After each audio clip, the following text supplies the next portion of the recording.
Nada define más la feminidad de una mujer que la silueta mamaria. Un rasgo que no solo simboliza belleza y armonía, sino que también influye profundamente en la confianza y en la autoestima. Para muchas, la forma y el tamaño de sus senos reflejan su identidad, mientras que para otras, ajustarlo puede aliviar molestias físicas o restaurar la sensación de plenitud tras desafíos como una mastectomía. Desde los albores de la humanidad, los pechos femeninos han sido exaltados como un emblema de feminidad, fertilidad y sensualidad, inmortalizados en innumerables expresiones artísticas a lo largo de la historia. En la antigüedad, esta admiración ya era evidente. Tomamos como ejemplo la Venus de Milo, que vemos acá, obra que tuve la oportunidad de contemplar personalmente con mi familia, y es una escultura griega del año 150 a.C. Podemos visualizar su torso desnudo y sus senos delicadamente moldeados, lo que encarna la perfección estética femenina. Esta obra, admirada por su equilibrio y gracia, refleja cómo los antiguos griegos veían en los pechos un símbolo de belleza idealizada. Otro ejemplo aún más antiguo es la Venus de Willendorf, una pequeña figura histórica tallada hace más de 25.000 años. Con sus senos exageradamente voluptuosos, esta estatuilla sugiere una reverencia hacia la fertilidad y la abundancia, mostrando que incluso en las primeras sociedades humanas, los pechos eran un foco de veneración artística. Esta fascinación no se limitó a una sola cultura o época. Hoy, en el siglo XXI, la silueta mamaria sigue siendo un pilar de la identidad femenina. La cirugía plástica busca honrar esta larga historia al equilibrar estética y bienestar. Por eso, los cirujanos plásticos dedicamos tanto esfuerzo a la cirugía mamaria, buscando equilibrar la estética y el bienestar. Hoy, en Plástica Pura, exploraremos cómo estas intervenciones no solo transforman cuerpos, sino también vidas, continuando un legado que celebra la belleza de los pechos femeninos desde la antigüedad hasta nuestros días. Acompáñenme.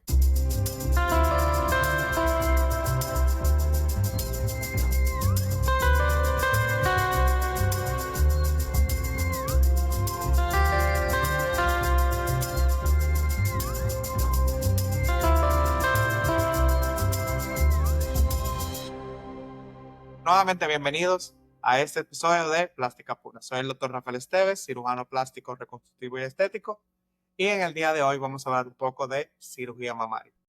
Para introducir el tema, lo primero es conocer un poco en qué consisten las glándulas mamarias. Y las glándulas mamarias no son más que órganos especializados que se desarrollan a lo largo de la vida de la mujer. Comienzan a formarse en el feto, se desarrollan normalmente alrededor de las 18 o 19 semanas y continúan desarrollándose de una forma tímida durante toda la niñez hasta que se desarrollan en la pubertad como parte de los caracteres sexuales secundarios. Ahí es que consiguen su desarrollo pleno, bajo la influencia de hormonas como los estrógenos y la progesterona. Su función principal, desde el punto de vista fisiológico, es producir leche para la lactancia. Pero sabemos que humanamente tienen un gran significado desde el punto de vista sexual también. La glándula mamaria, como podemos visualizar, está compuesta por varias partes. Lo primero que está compuesta por lóbulos. Los lóbulos vienen siendo los saquitos donde se produce y se acumula la leche. Y tenemos unos ductos o conductos galactoforos, que son los que transportan esta leche hacia el pezón. Estos tejidos, la mayor parte del tiempo, están poco desarrollados, básicamente rudimentarios, y se estimulan y crecen por medio de la hormona prolactina para promover la lactancia. Entonces es el momento donde estos tejidos consiguen su máximo desarrollo, pero la mayor parte del tiempo de la vida de la mujer están básicamente dormidos. Sabemos, este proceso ocurre durante el embarazo, que es el proceso donde tenemos ese pico de hormonas como la progesterona y la prolactina. En ese momento, las estructuras se expanden y los senos cambian de tamaño, crecen y comienzan a producir la leche como comenzamos. Ya que conocemos un poco sobre los senos, pues vamos a hablar un poco sobre las condiciones que tratamos los cirujanos plásticos respecto a los senos. Hablemos de cirugía mamaria. Y nosotros enfocamos la cirugía mamaria básicamente en tres categorías. Primero, las pacientes que tienen hipertrofia mamaria o una macromastia, que son aquellas mujeres que tienen un aumento desproporcionado del tamaño de las mamas. Cuando este tamaño crece de una forma muy exagerada, lo que serían unas mamas gigantes, se llama incluso gigantomástica, que entonces ya necesita un abordaje especial a nivel técnico para lograr recuperar un tamaño adecuado de las mamas y pues, para retirar todo ese tejido y reconstruir el seno.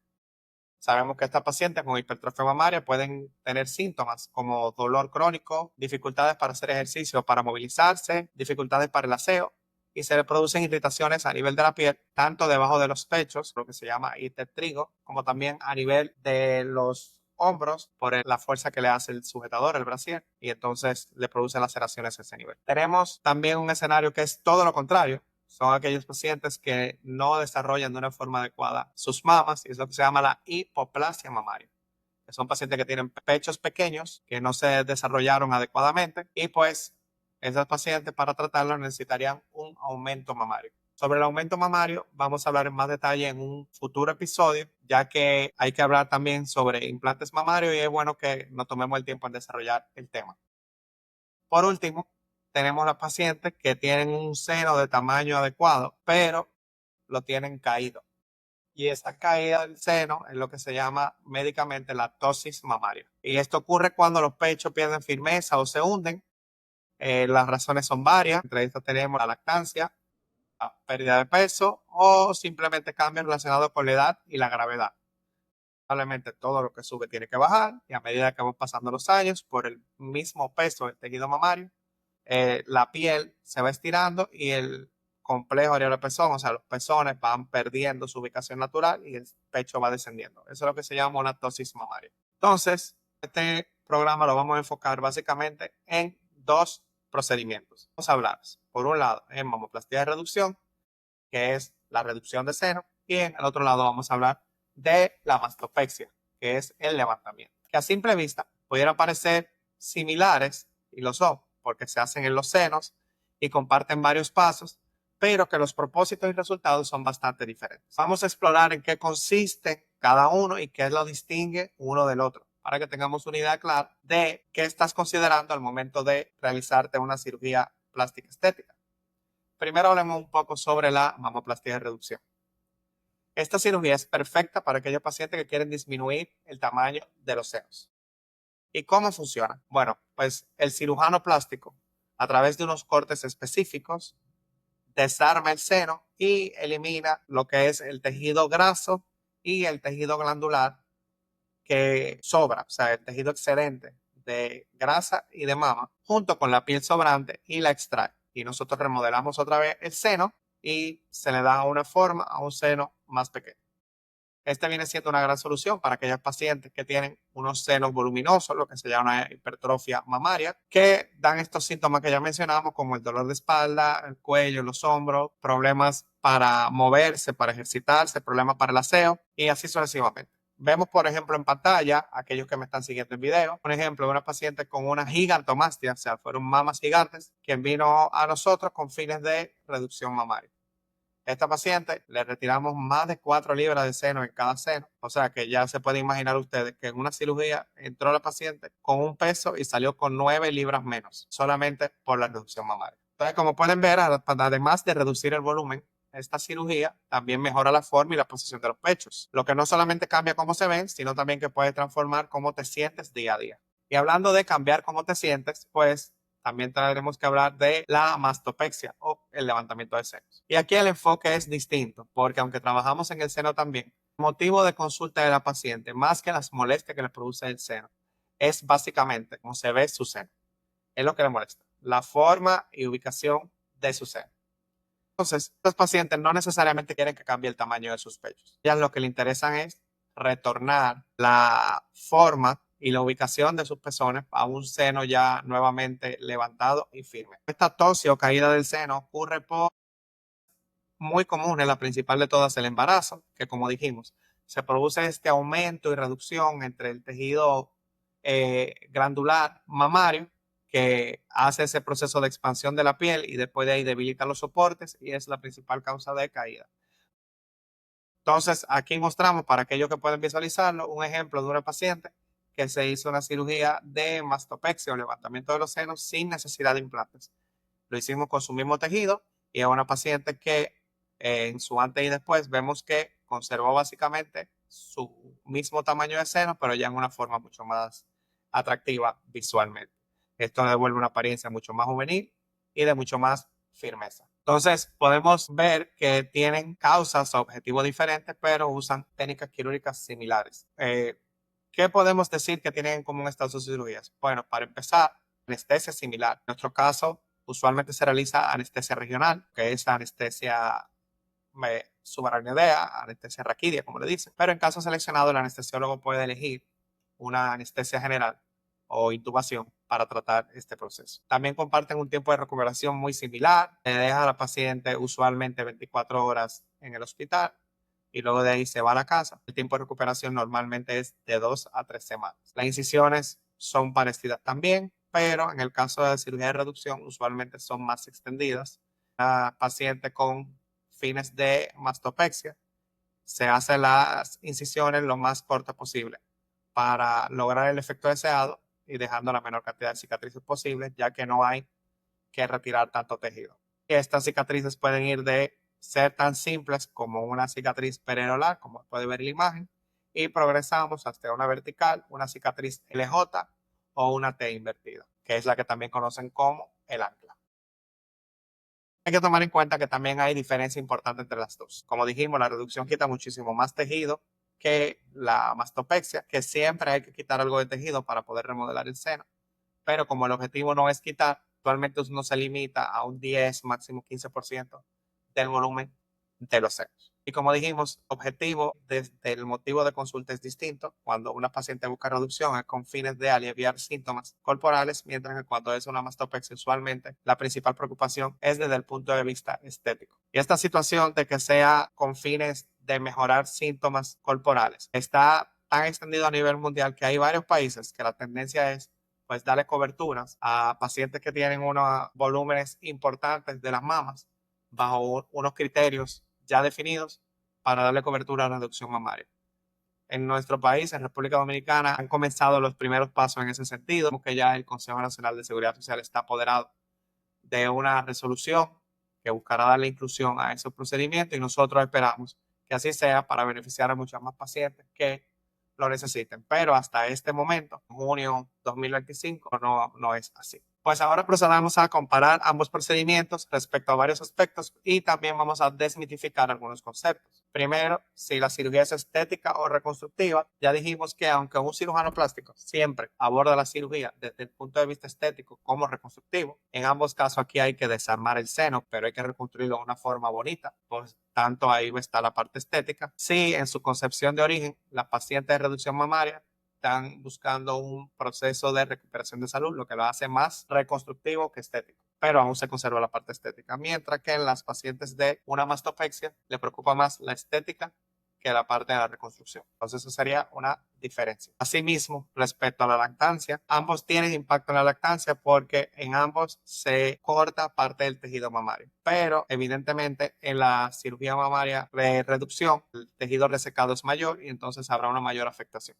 Pacientes que estén buscando una mastopexia, un levantamiento que sea pequeño y bien limitado, hay algunas técnicas que permitan que las incisiones sean muy limitadas en el tejido mamario y por tanto los pacientes quedarían menos afectados desde el punto de vista glandular. En lo que tiene que ver con el cáncer de mama, ninguna de las dos tiene relación sobre un aumento o disminución del riesgo de que se desarrolle la enfermedad del cáncer de mama. Pero importante saber que el cáncer de mama es una de las principales enfermedades femeninas existente a nivel mundial. Por tanto, hay un protocolo bien definido de seguimiento, de autoexploración, para que las pacientes verifiquen si sienten algún tipo de nódulo o masa a tiempo y puedan ser tratadas. Aquellas pacientes que se han hecho una cirugía plástica con fines de tratarse las mamas, deben de saber que después de su cirugía de mastopexia o de mamoplastia de reducción, deben de seguir el mismo protocolo porque la enfermedad se puede desarrollar indistintamente se hayan hecho la cirugía o no. Por último, me preguntan sobre el dolor, si la cirugía es muy dolorosa. La mayoría de los pacientes que nosotros atendemos nos dicen que el dolor existe, pero es muy controlado.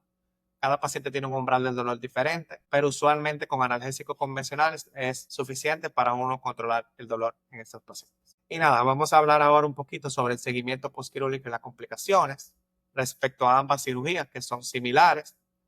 Ambas llevan un brasier postquirúrgico o un sujetador que los primeros días se utiliza 24 horas. En mi protocolo personal, yo le mando a los pacientes que lo usen 24 horas durante el primer mes y ya luego del primer mes, dependiendo de la evolución, uno les pasea o los retira.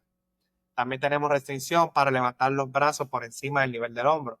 Cada vez que uno hace este movimiento y levanta el brazo, uno está jalando el músculo pectoral que nace en el brazo y se inserta en el pecho. Y por esa razón uno le dice a la paciente que no levante los brazos. Por unos días inicialmente pudiera extenderse hasta las primeras 2 semanas dependiendo cómo vayan las heridas de las pacientes. No se puede hacer actividad física intensa ni cargar pesado por las primeras 4 a 6 semanas, dependiendo de la evolución de la paciente. Y hay que asistir a citas de seguimiento para vigilar la cicatrización. Aquellos pacientes que uno evalúe que están haciendo una cicatriz hipertrófica, se le inicia tratamiento temprano para ellas.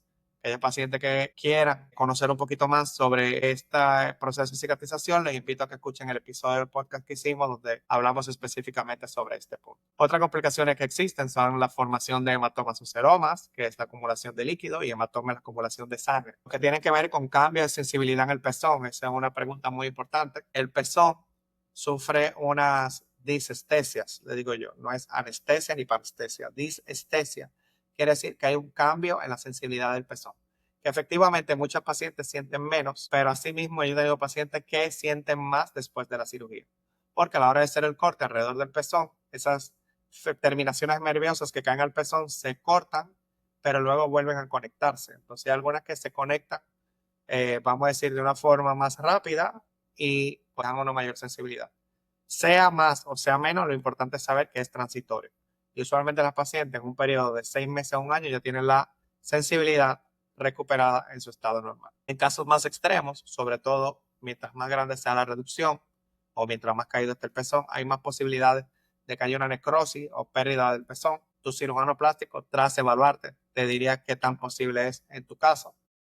Y mencionar que también hay dificultades para la lactancia, también a mayor resección hay mayor daño en la lactancia. La recuperación completa de la cirugía puede tomar meses, pero usualmente en 4 o 6 semanas la mayoría de los pacientes en manos de cirujanos plásticos certificados y que cumplan las recomendaciones que se dan después de la cirugía ya se encuentran totalmente recuperados. Y nada, hasta aquí llegamos con nuestro episodio del día de hoy de Plástica Pura. Espero que esta información general sirva para que tengamos un poquito mejor de idea sobre el proceso de cirugía mamaria. Si te queda alguna pregunta, por favor déjalo acá en los comentarios y trataremos de responderlo lo más pronto posible. También te prometo para un futuro episodio hablar sobre la mamoplastia de aumento, que tiene un abordaje totalmente diferente, y así como la reconstrucción mamaria, que también es manejada por los cirujanos plásticos, pero son temas que deben de tratarse solos por su extensión. Así que si llegaste hasta este momento, te agradezco. Gracias por escuchar el programa. Gracias por seguirme. Si aún no lo has hecho, por favor, suscríbete al canal. Si tienes ideas sobre algunos tópicos que quisiera tratar, por favor, también déjalo en los comentarios o escríbeme vía redes sociales para nosotros ponerte en lista y responder esta pregunta. Este mismo episodio lo estamos realizando en el día de hoy por una pregunta que nos hicieron a través de redes sociales donde querían saber sobre cirugía mamaria. Así que ya saben, búsquenos en Spotify o en YouTube y nos vemos en la próxima. Gracias por tu sintonía.